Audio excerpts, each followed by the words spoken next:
Hi, my name is Alex Kasich, and I graduated in spring 2009 in Materials Science and Engineering. I think it's now just Materials Engineering. And I am MP&S engineer at MD Helicopters in Mesa. My job has many facets. I'm a materials, processes, and specifications engineer. So people come to me and they ask, are we doing this correctly, or is this the right way of going about this? And then I'll go back in databases and verify, like, that, well, yes, that's the right bolt for that rivet, stuff like that. I also, if people don't have, perhaps, like, the right cadmium-plated rivet or something, and they would like to use, perhaps, a different one, I have to go through and verify that all of the mechanical properties are similar, that the contact with the other materials and the interactions there are going to be similar, and there will be no degradation, especially in things like the landing gear. I verify whether different materials are suitable for different applications. My favorite thing, I think, I do have a favorite thing. Failure analysis.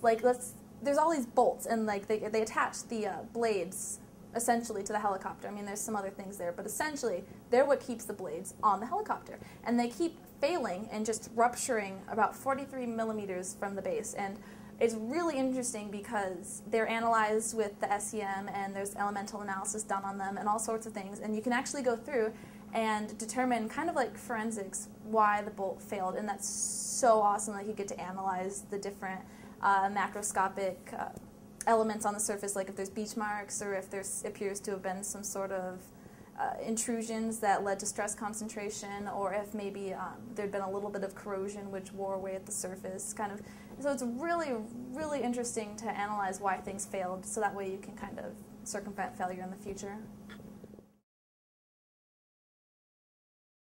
With materials, the classwork that you have is just very diverse. I mean, you learn about how materials behave at the macroscopic level. You learn about, down at the molecular level, things like dislocations and how that actually affects performance. And you also learn about, like, ceramics and polymers and metals. And it's just, on any given day, I will pick from each and every one of those classes different things that I remember hearing about, that I remember learning about, and then kind of expanding on them. So it definitely gets you, the education here, exposed to just a very diverse amount of aspects of material science, and it also helped me at least to think in a different way. I was not used to solving problems as much as when you're start engineering, and at first it was kind of difficult, but then I watched myself mentally progress and learn to tackle problems from different angles and do it more efficiently. And I definitely attribute that to my education here. When I look back at my college experience, I really would like to tell freshmen to I know it's not always possible, and it's better late than never, but get a really good idea of what you want to do before starting.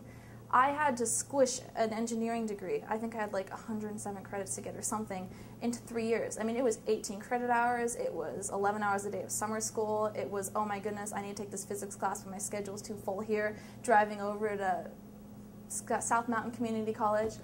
It was a lot of work, and I really kind of feel that I was at least moderately robbed of retaining the information, because I just had to shove it all in so quickly. And I would definitely recommend that you kind of get a feel for what you want, and then, I mean, I know that's not always possible, it wasn't possible for me, but if you do research your degree well enough and figure out what you want, then you'll have time to actually get a more enriched learning experience. Perhaps you can work with professors, or you can actually find jobs pinpointed to your specific interests, so you're allowed a lot more freedom to follow things that interest you within your particular major.